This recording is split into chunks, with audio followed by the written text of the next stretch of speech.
So I just arrived here in Melbourne, Australia. It was a long flight to get here, 15 hours, but I'm just feeling all the energy, the enjoyment, the bustle of the city. It's super fun because tomorrow I'm heading off for the remote reaches of Southern Australia for Victoria, Grampians National Park, and beyond. I feel like I'm about to be torn apart by raptors or something.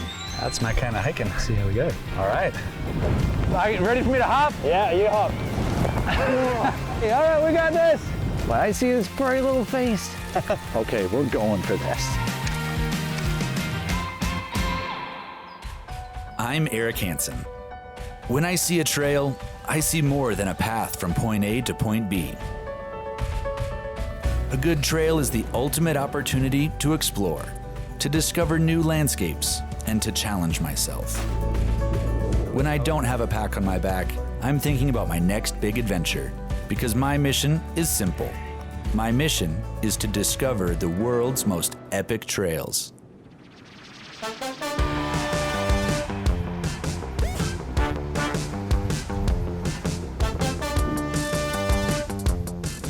So I just arrived in Melbourne, Australia, and there's no better way to get acquainted and familiarized with the place than to dive into the local food.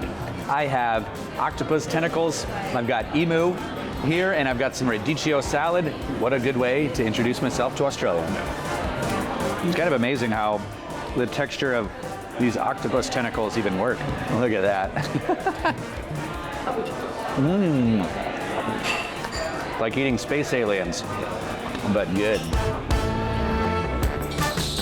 This one right here is emu. Have some good emo. Reminds me of my high school days. That's what it is, right?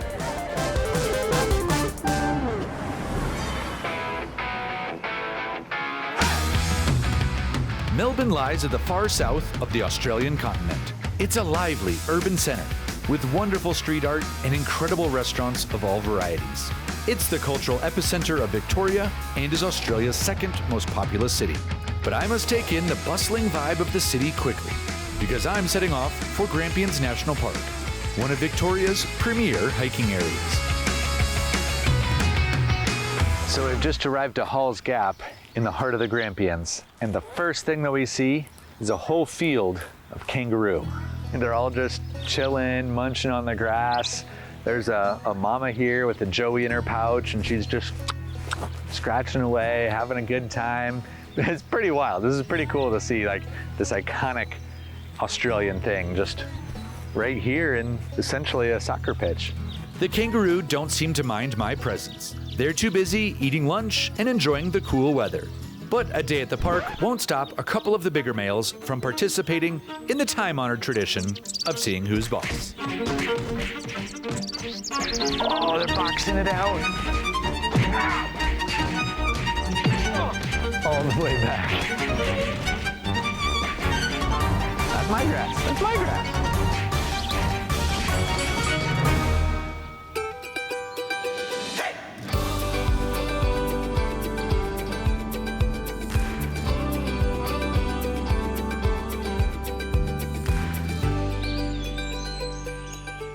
It's always a really important part of any adventure is to get to know the guides and to see who you're going to be having these experiences with. So Adrian has a ton of life experience.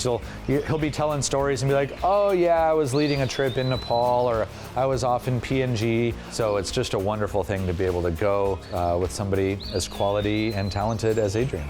So that first car park we drove past was the Gar Trailhead, so it's the official start point. But Troopers Creek here, it just saves a little bit of walking through one of those Salawattle forests. Yeah. So we basically pop through in a couple hundred metres, we'll join up with the Grampians Peaks Trail and go up past this awesome series of waterfalls. And then the trail continues up to Briggs Bluff, which is an amazing big lookout point up in the clouds. Yeah. And then around to the Gar hiking camp. Well, cool. Well, shall we start? We should. All right, let's do it.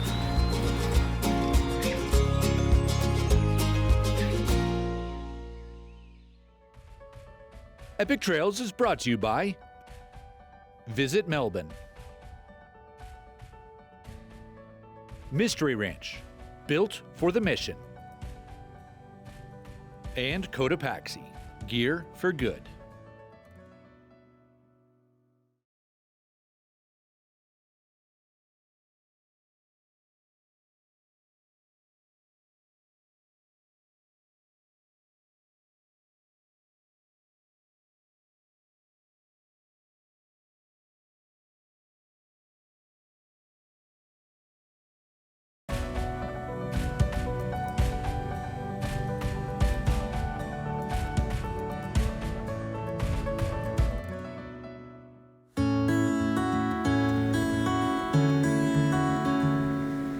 This area doesn't look like the Australia that you know and think of with the red dirt outback landscape. That's one of the things that I love, is getting to see all of these new landscapes, that Australia is actually a hugely diverse place. It's been raining for like all of last week, huge flooding. We've got a big storm today, so these waterfalls are probably pumping. So this is the first one.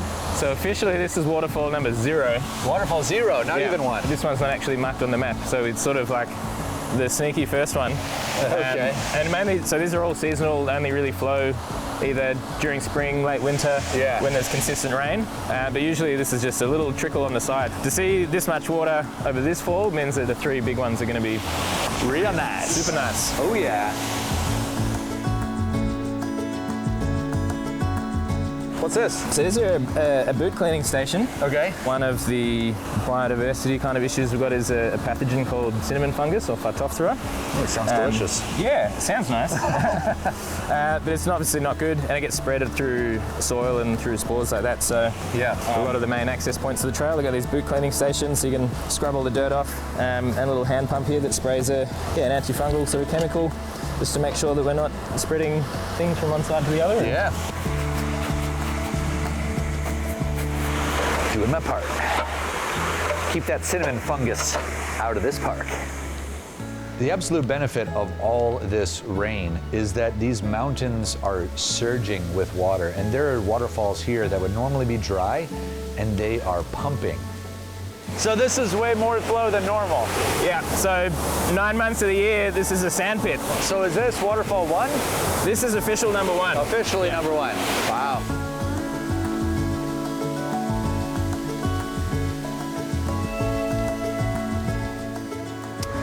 So as we're hiking here, you can see all the shelving that's going on in these landscape, and the waterfalls just keep popping up over all these sandstone shelves, and it's so beautiful, especially on a day like this when we've got this nice low cloud bank keeping everything feeling moody and cool.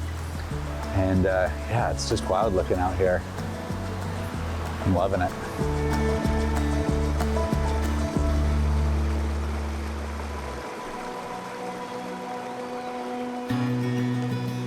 The fire wiped it all out for a while, so this is relatively new Exactly. foliage. So yeah, a lot of this stuff is 2014 was the last big fire, so anywhere up to 6 to 8 years old.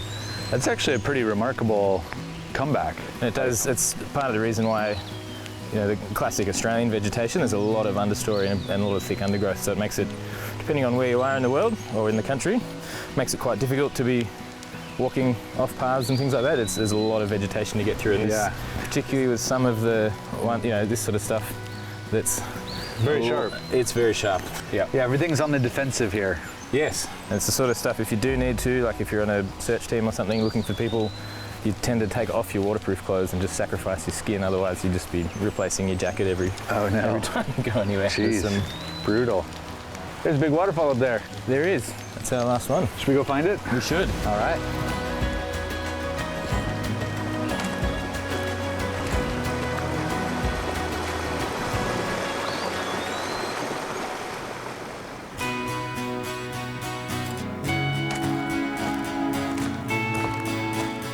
One of the things that truly stuck out to me is the uniqueness of the rock. There is something really odd and curious and beautiful about the rock here, and most of it is because of the wind erosion. Some of these rock formations feel like odd creatures, and it kind of gets your imagination going, and I've really loved that. This is another bigger example of that wind erosion in the sandstone we're talking about, with the sand obviously forming in different density levels and different layers, and super obvious through here. You can see obviously the redder, harder layers compared to the white sand that just, as that wind circles through, it just sort of funnels in and brushes off the side, deposits on the ground here, and eventually just sweeps out and creates this big cavern. I think wind doesn't get enough credit as an erosionary force. It's pretty cool. Yeah. Is this the top? Well, this is the end of the official trail. No. You are here at the end of the walk, but we are not at the top. Yeah, I see more rock above us. Yeah. So the defining point of being at the top is you run out of uphill. And there is some more uphill. So we should go all the way to the top. Yeah, but not this way. No? We go down. What? We go up. That makes no sense. So we continue on and we actually down climb a little bit and then go around kind of the backside of the summit. And it requires some climbing. It requires a little bit of 4 points of contact, actually climbing up this little chute in the rock. And that was definitely my favorite part, because anytime you can get kind of scrambling, touch the rock, and get to a place where it feels like it's just a little bit more challenging. And at the top, it's just beautiful views of the Grampians and beyond. Is this it? The top. Let's see which one. Because I'm not coming up to the summit and not being at the top. Come on. Things are here. Nice work. This is such a fascinating landscape. It's unlike anything I've ever seen. It is wild to see. Okay, I'm drinking this in. This is beautiful, but we gotta go. Epic Trails is brought to you by Bean Vivo, fueling your adventure. Wiley X, go confidently. And don't forget to join our online community on Facebook, Instagram, and YouTube.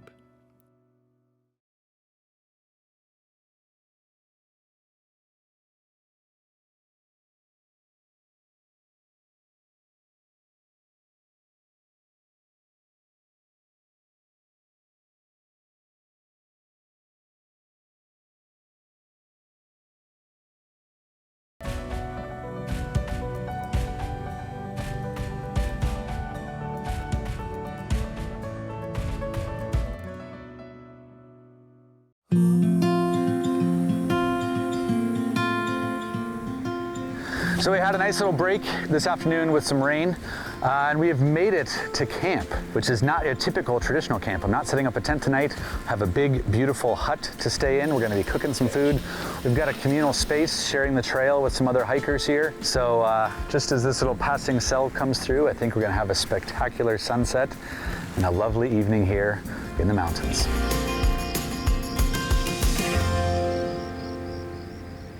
So we're getting ready to hit the trail today, and it's been a little bit of a disappointment with the weather because the rain and the clouds mean no sunrise, no sunset. But on the trail today, we are going to be hitting one of the big mountains, so we're gonna try to make it up. Hopefully there's something to see, but not looking too promising. But it doesn't matter, because we're gonna have a good time, and anytime you can get on top of one of these high points, it's worth it. All right, hitting the trail.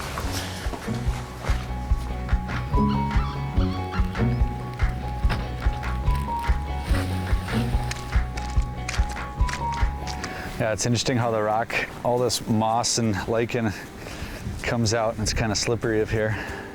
Yeah, the different colors are. Yeah, it's beautiful. Almost give you different amounts of traction. Yeah. Whew. Oh, here we are. Almost. Almost.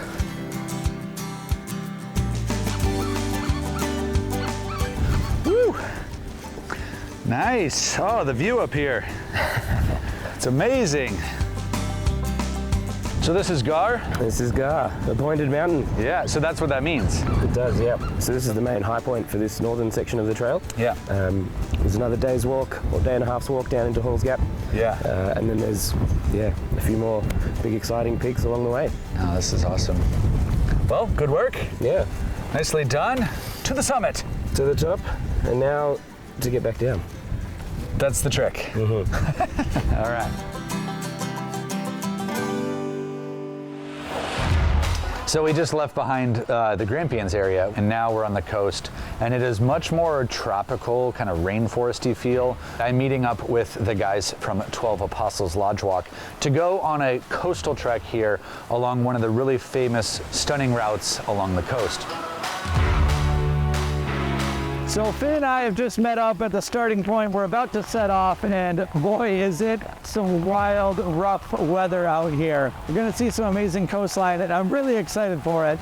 But luckily, at the end of the day, we might also have a nice, warm place to dry off and warm up. So one of the things that I'm really hoping to spot is a koala. I mean, they're about as cute as can be. You know, you've got these pictures of these little teddy bear kind of looking things. and hopefully we're gonna spot some today. Supposedly they are along our route, so if all things go well and they're not all just hiding and sleeping in the tops of these trees, we're gonna spot one or two, and I'm gonna give them a wrestle. Except that's illegal, I can't do that. I didn't really know what to expect with this walk. In my mind, I was thinking that it's literally just 100 kilometers of beach hiking, but it's not. You're constantly going in and out of the different terrains and different zones. Here, koala, koala, koala, koala.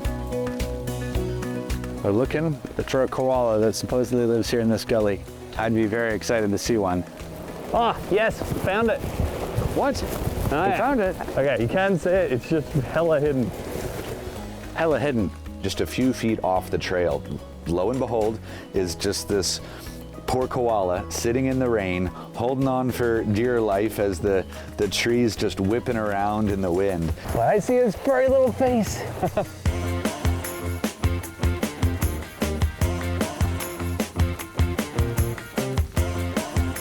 We're on the, say, maybe the first kilometer or two. It's wild and wet out here, but the big highlight, the koalas. It's so amazing to see them right along the side of the trail, chilling out up in the trees. So my day's already made. So whatever else happens from here, it's just bonus. We're having a good time. Epic Trails is brought to you by Cotopaxi, gear for good. Mystery Ranch, built for the mission. And InForAdventure.com, inspiring, educating, and encouraging outdoor adventure.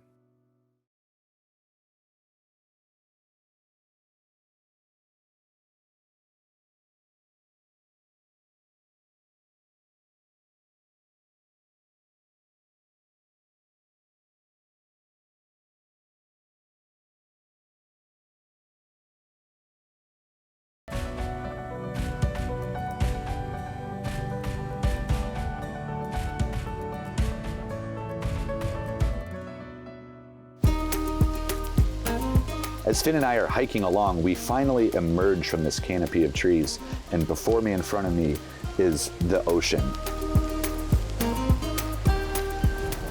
Alrighty, so this is the first click we got to get through, and then we got another one that's created a little clack down the end there. Okay, this looks fairly manageable. This one, yeah, it's all right. I am happy to carry you over. I'll hold your hand if need be. Oh. Absolutely no Can I shame. just koala on your back? Yeah, absolutely. I do piggybacks. I can do fireman carry. I can do baby carry, whatever works for you.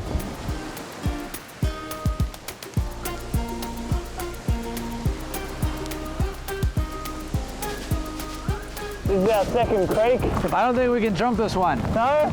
All right, so if you take your boots off, And carry you. And then- this is going. I saw how the koala worked, Yeah. so it's the same thing. I'm just gonna Yeah. hop on up. I'm open to that. All right. Now we're kind of joking together about like, oh, you know, take our boots off. Oh, why don't we koala bear? And then all of a sudden the joke becomes real. It's like, oh, we're really doing it this way. Right, ready for me to hop? Yeah, you hop. That worked perfectly. All right, we got this. Okay. Oh, don't tip over.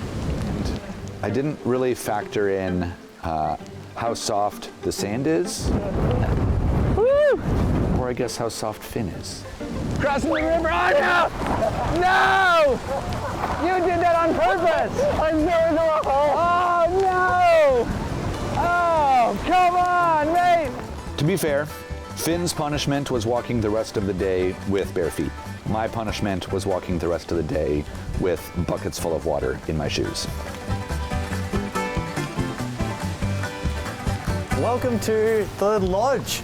Had a great day today. This is a sweet spot. It is a super sweet spot, and the day only gets better. So Yeah. follow me this way. We've got some canapes, some local wines, and wow. some foot baths.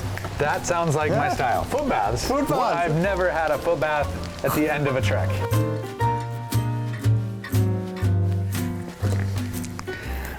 The serenity.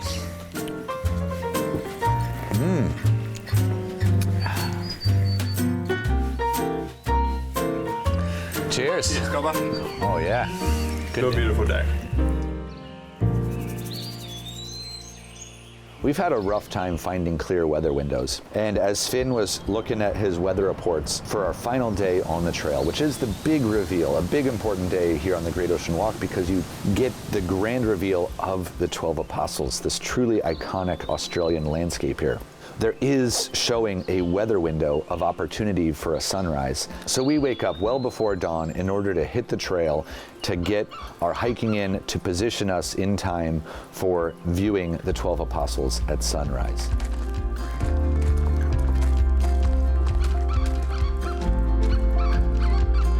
Man, how do you feel? What emotions does it bring up? Is that a tear I see? It might be. Yeah. No, it feels really surreal, honestly, because this is one of those landscapes that has felt super iconic to me. And you kind of grow up with a sense of wonder and why you even set off to travel and explore these places. And then to come here with special people and to see it at amazing light after a long journey through mud and slop. It's honestly like, that's like my type of adventure. So this trek has had its fair share of struggle, of rough nature, of wild weather, of rainy, long days with muddy trails. And then this morning, getting up at 4:30 in the morning to try to come here, you know, feeling just really groggy and tired after all these days on the trail. But there's nothing better than actually getting out here and seeing it at special lighting, to see it at sunrise. It is absolutely worth it. Every time, it is always worth it to get up, to make the effort, to push yourself, and to go see these amazing landscapes, to go see it with wonderful people. And so today is a morning unlike any other, and I am feeling truly blessed.